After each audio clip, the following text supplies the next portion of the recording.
have taught me amazing things. They've shown me that equines are the bridge to a deeper understanding of the meaning of life and a better sense of ourselves in this world. I'm Meredith Hodges, and I'd like to share with you some of the people I've met and the experiences that I've had along life's journey with those magnificent mules.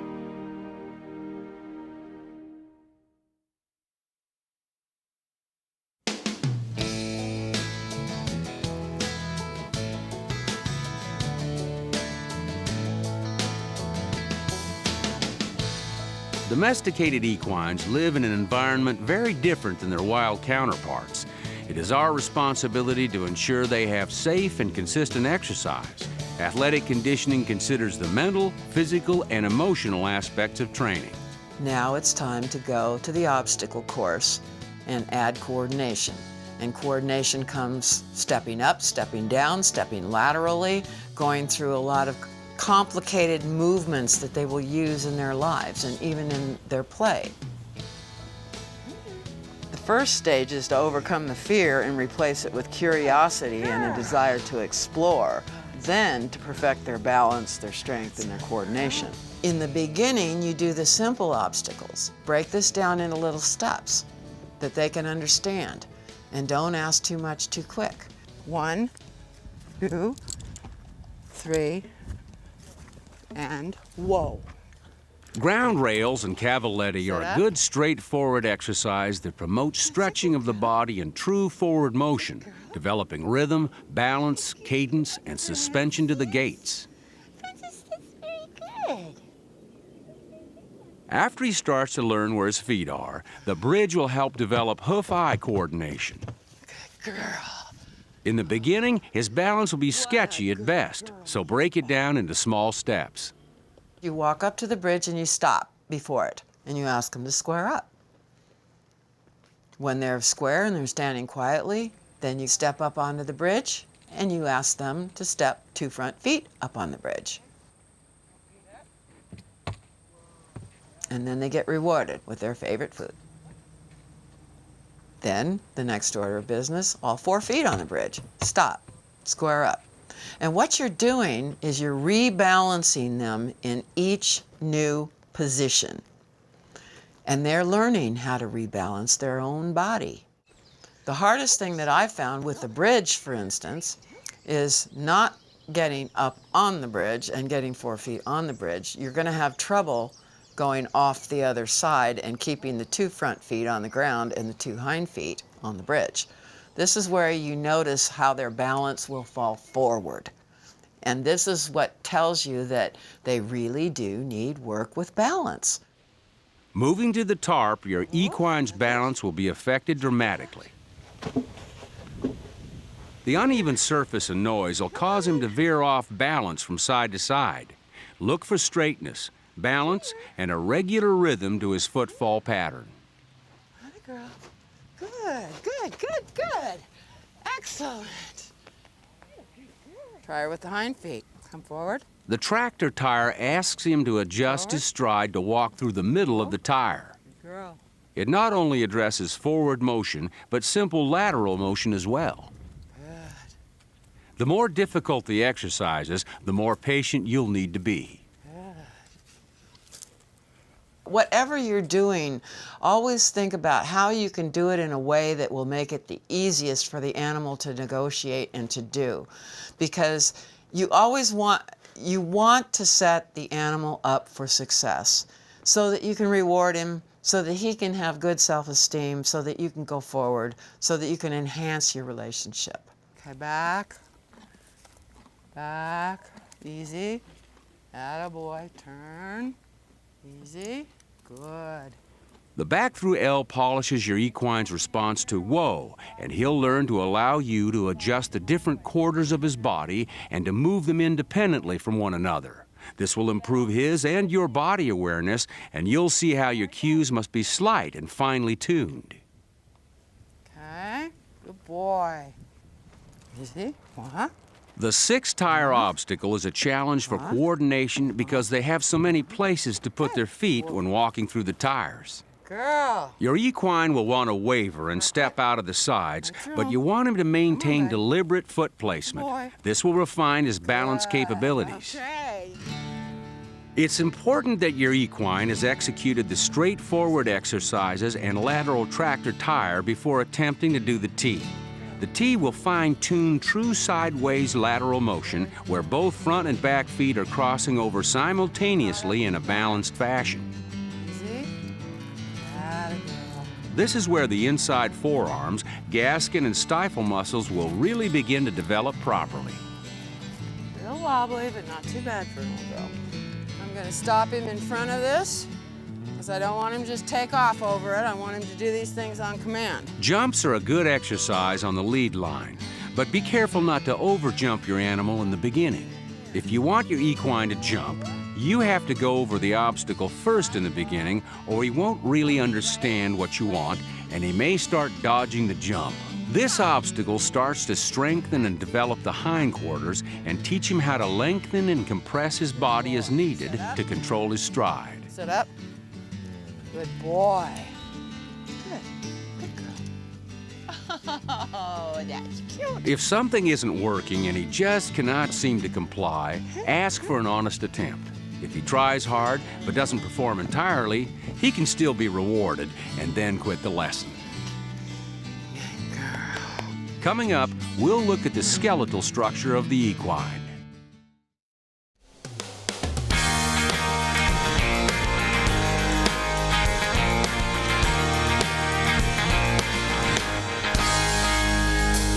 Colorful Colorado, with its majestic Rocky Mountains and wide open spaces, also boasts the Loveland Long-Ears Museum and Sculpture Park at the Lucky 3 Ranch, home of some of the finest mules and donkeys in the world.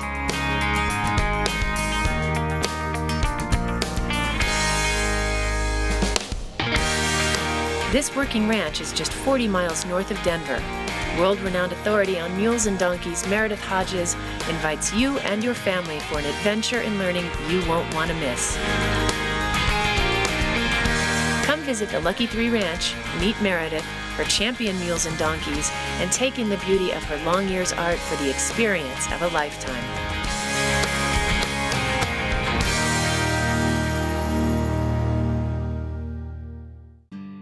Hi, I'm Meredith Hodges, and welcome to the Lucky 3 Ranch Training Tips.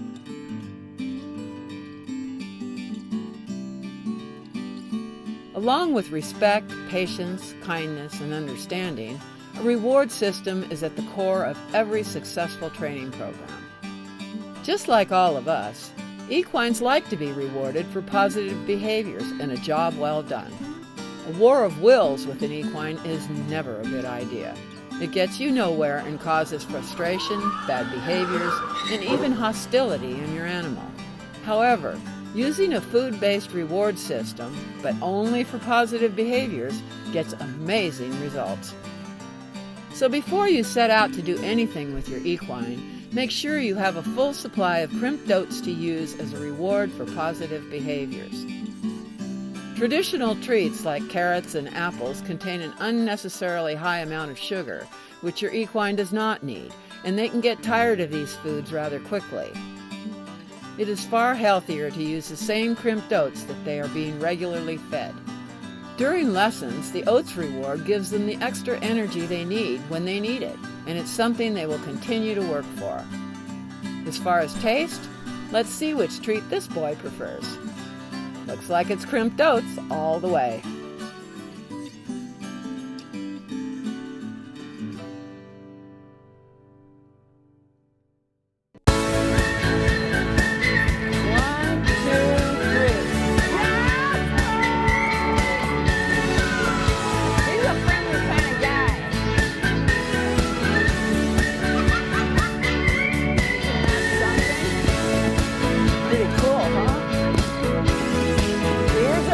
Here's an engineer. How did you know that? So we go see a huge mule. Because this thing, you're fine. Struck with the hair, that's all you gotta do. Okay, come on, boys, let's go. Come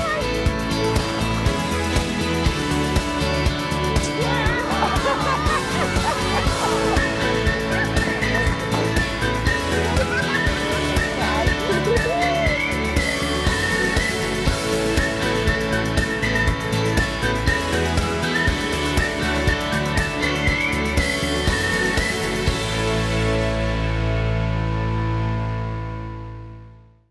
Every owner knows that a well-taken care of equine is a happy equine. More and more, a technique being used to enhance our animals' overall conditioning is equine massage. What you have to realize is you're training an animal in their muscle tissue, and their muscle tissue has to be able to perform the task that you're asking the animal to perform. If you're having a hard time doing the advanced things, you need to go back to the beginning. The massage helps break the pattern of the neurons that fire to that muscle, that tell it to contract, to contract, to contract. With proper instruction, just about anyone can learn to give their equine the benefit of basic massage. I've been working on equines for a long time, and a lot of people look at you and hope that you can just come out and make an animal better. And you can't do that. It takes two pieces, the massage as well as the exercise. And the exercise is actually more important than the massage. And that's something that people really have to understand. And Meredith's tapes do that. And a lot of people don't want to take that long a time frame. They just want to do their 60 days, get on the animal and ride them. But that's not really where you can go with their backs. For more intensive therapeutic massage, be sure to consult a professional. Equine massage not only enhances your animal's health and overall condition, it's also a deeply personal and rewarding bonding experience for both of you. Many of you who love your horses also love your dogs. This type of massage can be beneficial for all your pets. If you want to improve your animal's quality of life, I can help. I can either teach you how to do it, or I can massage your dogs for you. Contact me at dogmassage.com. Hi, I'm Meredith Hodges, and welcome to the Lucky 3 Ranch Training Tips. I get a lot of letters and emails from people with training and behavior questions about their equines. So I'm going to take you back to the beginning with a series of training tips that work for all equines. When I refer to an equine being in good posture, I mean that there is even weight distribution and optimum efficiency of balanced movement throughout the body. Generally speaking, like people who are in bad posture, equines in bad posture are inclined to move with too much weight slung forward, causing them to lower the head and neck, which puts stress on the entire top line, including the spine. To counter this, teach your animal to engage the hindquarters sufficiently to initiate impulsion and suspension or lift from the rear. This will lighten the stress over the top line by stretching the spine and increasing the space between the vertebrae. This, in turn, will elevate the front quarters and give your equine more freedom of movement. Much like Pilates exercises do for humans, my passive leading exercises teach good posture by passively improving core muscle strength and balance. For instance, it is not advisable to train a Western pleasure equine by simply training at walk, trot, and canter on the rail of the arena. The arena fence forms a visual barrier that virtually supports the equine, but will offset his ideal balance. The repetition of the same movement over and over strengthens only certain muscle groups and ignores other muscle groups entirely. The result is an animal that becomes pattern trained and cannot effectively maintain his own balance without the visual assistance of the rail. During your beginning leading lessons, break things down into easier, doable steps that are designed to gradually build strength over a longer period of time. You will find that it will take less time to teach more advanced lessons later under saddle or in harness. Begin good posture training right away with good leading practices, and you will have a much happier, healthier, and more confident performance partner under saddle or in harness.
Artwork inspired by mules and donkeys is quickly gaining popularity.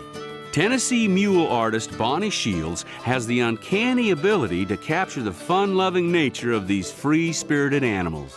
They were like a horse, but they weren't like a horse. They had a little different body. They used their body a different way. They certainly had a different mental attitude. So they started intriguing me as an artist, and I kept finding the differences between them and the horse, both physically and in their reaction to things. So that started my love affair with the mule. When you deal with the mule, you're not always in charge. So it takes a little bit of a different kind of personality to appreciate the mule and to work with her. She was the only artist that could really capture the essence of mules and donkeys. Because mules and donkeys are really good teachers and teachers of life lessons. And Bonnie has just been an inspiration to me ever since. Wow, how'd it do? Whoa. I know that all through the years, Meredith gives tours to the ranch. But what a wonderful addition to this whole ranch would be a sculpture park just for the mules and the donkeys. So I just thought it was an awesome idea. And then she let me be part of it. It's a wonderful thing. And when you come to visit the Lucky Three, it's just an added bonus. Mule people, you reckon I can get Meredith to make a tape on how to teach your mule to shovel snow? I sure gonna try. Wish me luck. Just a wonderful human being, and working with her is always humorous. She is just funny as the day is long, and so I thought that she would be absolutely perfect as the illustrator for the Jasper series that I wanted to do.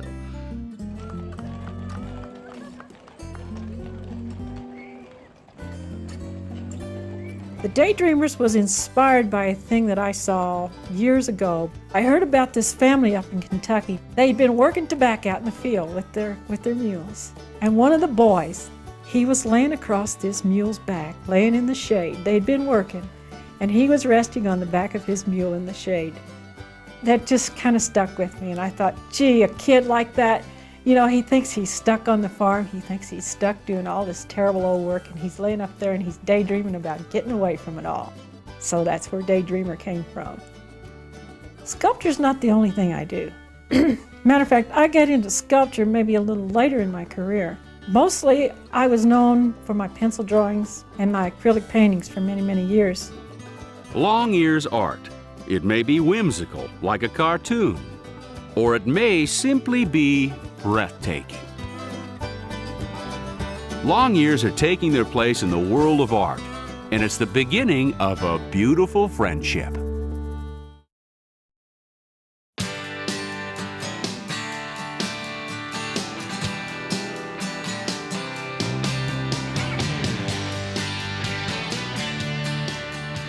The early stages of training your equine are the foundation for all other work you will do with them. The security and strength they develop from learning to balance should not be rushed. Showmanship and obstacle training, lunging and ground driving take an average of 2 to 3 years. Don't be in a hurry to get out and ride. There is still a lot more to do first. There's a common misconception that because equines are very large and look very muscular, that they can in fact carry us very easily, and there's no need for any work before that to do that. We should be able to jump on their back. After all, compared to them, we're fairly small. But that is just exactly that. It's a misconception. These animals have as much trouble with their bodies as we do with ours. People usually perceive equines as having a long, wide back, perfect to carry a rider, but they don't consider bone structure or relative muscle strength. An equine chiropractor can be a critical member of your medical team. Hi there, Meredith. Hi, Dr. Hausler. How are you? I'm doing great. My name's Kevin Hausler. I'm a human chiropractor and also a veterinarian, so I have dual training. And what I've specialized in looking at is for back problems in horses. The first thing I'm going to do is just feel the muscles in general. And so we've looked at muscle development. Now I'm going to look at muscle tone. I'm going to feel the muscles. Brachiocephalicus muscle is here, so I'm going to just kind of squeeze along here, see if there's any tightness. And he does have some tightness right here and here, but I'm not getting a real pain response. From the chiropractic perspective, there's 3 different areas that we look at when an animal has a back or a neck problem. Usually we look at soft tissue injuries. Those usually involve muscles, ligaments, or tendons. The second area is usually bony type problems, either related to the skeleton or the joints, arthritis, fractures, problems with the bones. And then the third area is we look at for neurologic problems. Horses actually were not made to have us riding on their back. They were made evolutionarily to run long distances, to reach water sources, or to reach grazing areas. For us to ask them to carry us on their back has been a lot for them to deal with. Actually, the best animal that we could do for riding is cows, because the joints in their back are actually more interlocking. So they've designed evolutionarily to carry more weight on their back. So cows are better designed, but we just don't have much of a need for racing cows. So I'm gonna go ahead and just feel for muscle tightness. And when I lay my hand across here, you see my hand is flat. If he had good muscle development, it would be arched, so he's flat, and it doesn't become rounded until right here in the loin area. Over the gluteal area, it's good, it's a little bit flat here. So in this area right here, he has good muscle development. Here it's a little flat, and here it's a little flat. This is the thoracic region, or the wither region. The vertebrae in the wither region are characterized by having very tall spinous processes. And then the area where we actually sit in the saddle is actually right behind the spinous processes, or the tall spinous process, so the saddle is actually sitting in this area here. The first spinous process is about T3, where we can feel here. So I'm going to localize my fingers here, and I'm going to just pull that across, and I feel that there's a little bit of motion there. It's only a couple millimeters, but I'm also looking to see if he raises his head, show me that there's signs of pain, or see if there's any twitching over here for signs of pain. Sure. So I'll start there again. So there's T3, T4, 5, 6. The most common area for pain in this region related to the muscles is right here behind the withers, because this is where the saddle fits. And if the saddle doesn't fit correctly, narrow fitting, then they'll often have some pain in this region. So I'm going to stand and I'm going to just ask him to lift his back and just applying pressure. Good boy. And I would say that it's good if we can get up to level. And he's come up to level there. I'm going to ask him a little bit more. Collect, lift. And there he's actually arching up higher. Good. And hold. Good. Okay. So overall, I think that he's doing great. We just need to work on some issues with stiffness here and some stiffness here then. Sure. Okay. All right. Great. Thank you very much. I think one reason why a lot of people don't focus on the spine is because it's very complex. There's 18 different vertebrae here. They have all the different joints associated with that. And I think that that's why it's important to do more preventative care, because that's where all your legs attach to, that if you have weakness, pain, muscle spasms in your core, then you're having weakness and incoordination and problems walking or doing your athletic activities, especially for horses, because we often have riders on their back too. And so then sometimes the rider's problems can transfer down through the saddle, and then those cause asymmetric forces or pain or muscle spasms in the horse's back too. They have to compensate for that uneven rider. Balance and good posture doesn't happen overnight, and most equines, like most humans, are not born with good posture. Well, that was kind of dumb. Come on. This is why taking training in the sequential order of lead line, groundwork, lunging, then ground driving, and finally adding simple patterns that increase in difficulty are paramount to the health and well-being of your equine. The task is to encourage proper alignment of bony structures and the even development of the muscles, tendons, and ligaments around them. People do exercises to prepare for sports in every venue. And yet when we go and try to prepare our animals for anything, and this includes dogs too, we go out and do the sport with them and expect them to be conditioned within the sport. But what happens when you do that is you're only building muscle in certain parts of the body. Before you begin an athletic exercise program, make sure the bones are in correct alignment before beginning to build hard muscle around them. It's better to use preventative medicine with simple exams and the right kind of exercise than to have to deal with acute or chronic pain later.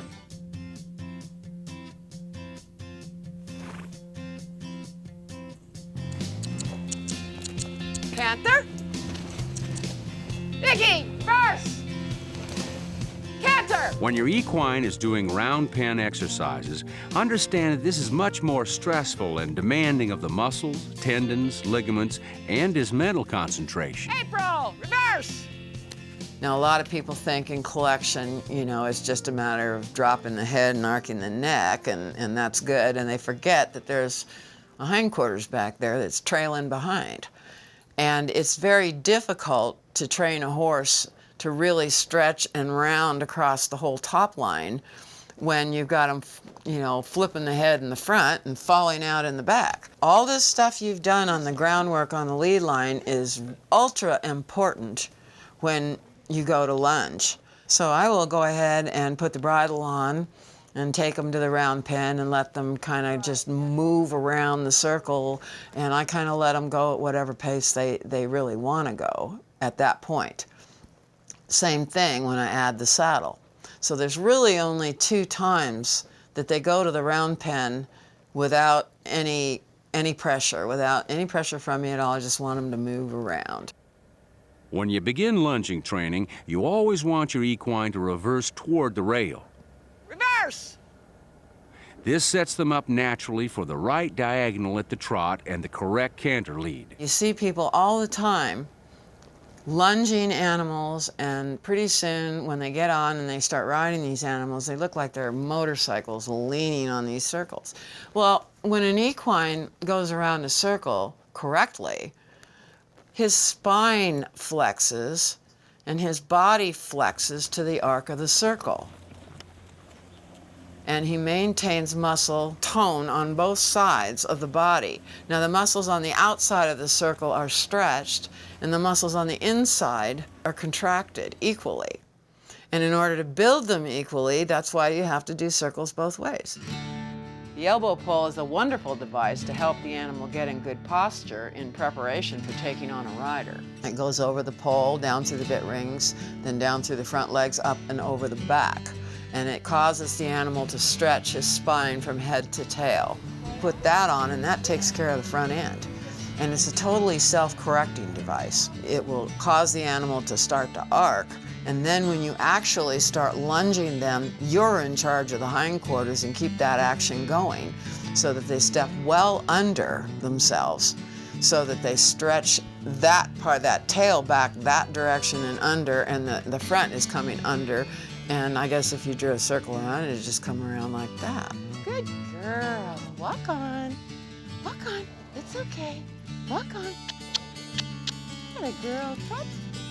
Kind of let her do what she wants, whatever she's comfortable with. Good. That Most girl. equines prefer to begin at a trot and will learn to walk as they become more comfortable in a new location. Take the time to develop the balance, rhythm, and cadence at the walk and trot before moving to the canter. Good girl, Amaretta.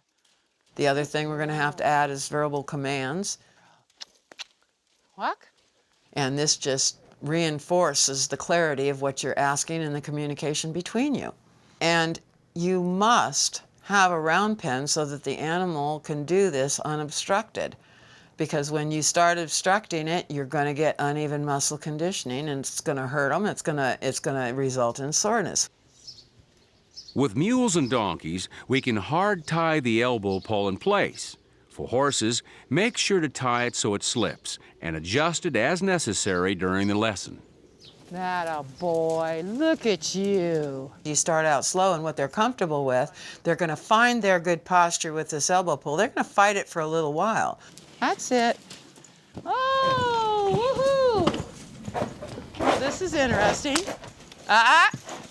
And it's not that it's adjusted so terribly tight, because it really isn't. It's just adjusted enough so that they can't really throw their head way far back. It suggests that they drop it and round. Okay, walk on. Trot, trot. The animal is the one that is operating the restraint.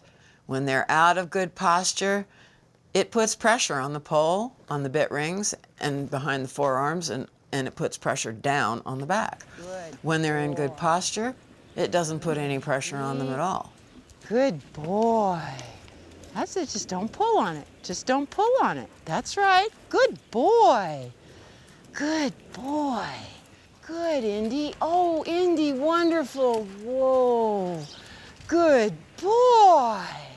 So you give them time and you work them long enough so that the muscles, the tendons, and ligaments are all toned well, and they become very comfortable in this. And the way that you can tell when they've achieved this is when they can go around and the elbow pull remains loose at all times. When the walk and trot are going smoothly and the elbow pull is loose throughout the lesson, you can ask for the canter.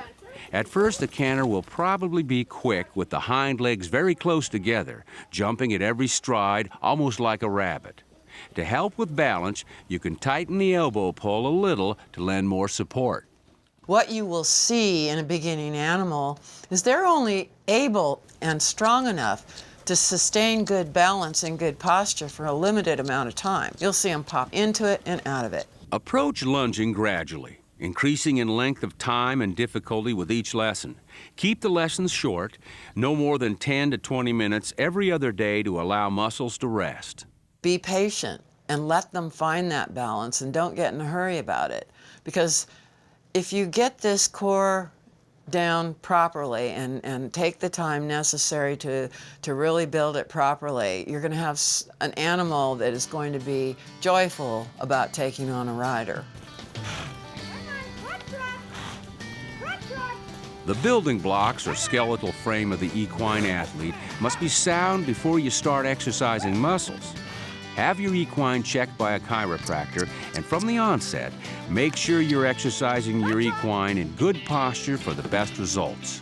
Understanding the elements of athletic conditioning such as balance, strength and coordination through good posture, and how all this contributes to your equine's ability to perform with a rider will help you become a better equestrian with a happier and healthier equine.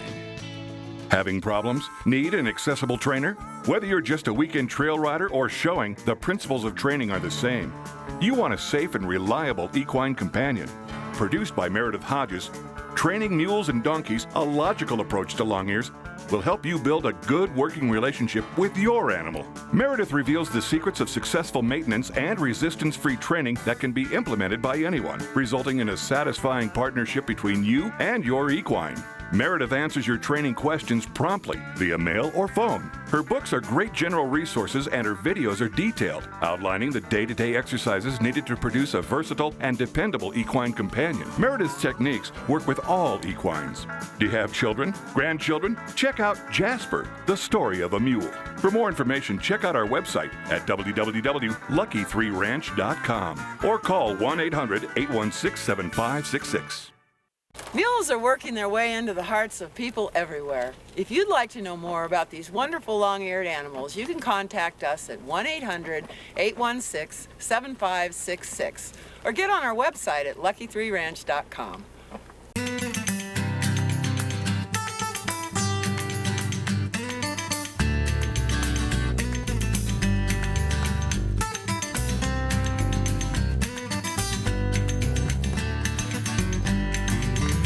Dusty old quilt hung crooked on a couch in an old stone house by a lazy river. Songbirds singing to me like slow